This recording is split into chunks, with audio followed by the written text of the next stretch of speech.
Be a light. Oh, yeah.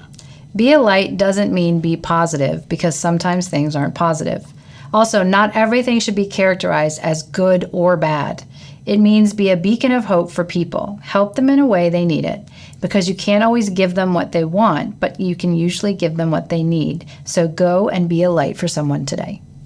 Yeah, I just think this is a super important thing. Like, the world needs more lights, you know, in people. And again, it's about the other. It's about being a light for other people. And again, like Slider says, or the code says, it's kind of, it's not, people misinterpret this as like, oh, be positive. It's not like always being positive. It's about being a light in darkness and showing people the way and helping people to improve and follow some of these ideas. So I don't know. This one's kind of just like a disposition to help others and to be an example and to be a light when there's, you know, especially when there's not a lot of lights, if you're in a situation where there's not a lot of lights. Yeah.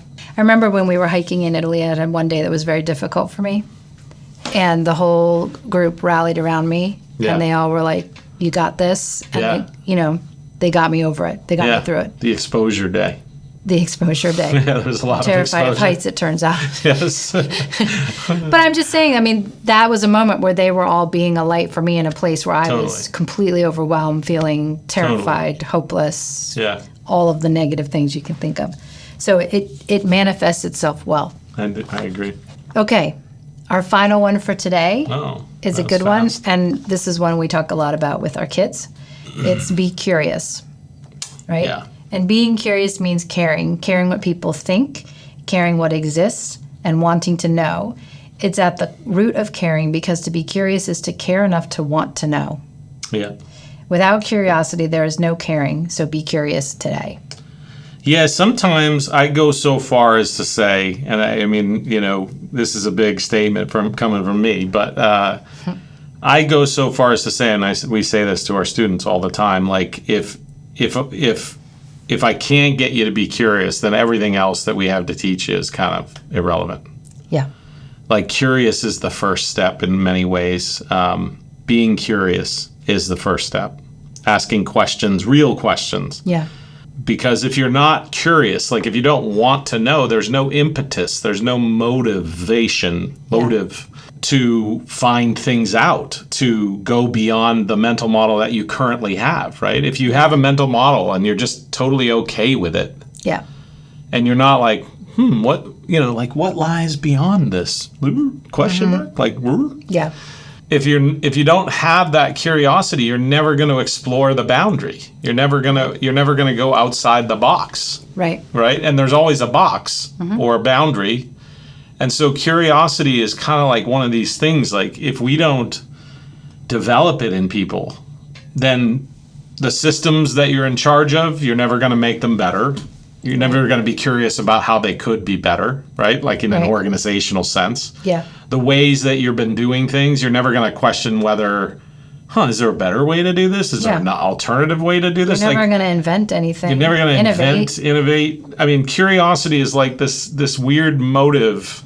Sometimes I talk about the Vitruvian man or the Vitruvian person or the Vitruvian self.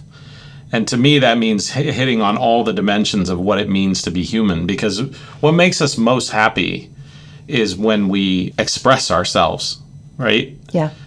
And there's lots of dimensions of human dimensions that we want to express ourselves on. We all need and want, even if it's hidden, to express ourselves physically, mentally, emotionally. And there's another one that we miss a lot, which I call motivationally. And what I mean by motivationally, a lot of people think motivationally is like, what motivates me. Right. But the way we should really think about motivation is what causes me to move. Yeah. Yeah. Motive. Yeah. Motility, right? What causes me? What is the animus that causes me to move? That's what I mean by the dimension of motivation. And curiosity is one of the best animus to cause us to move.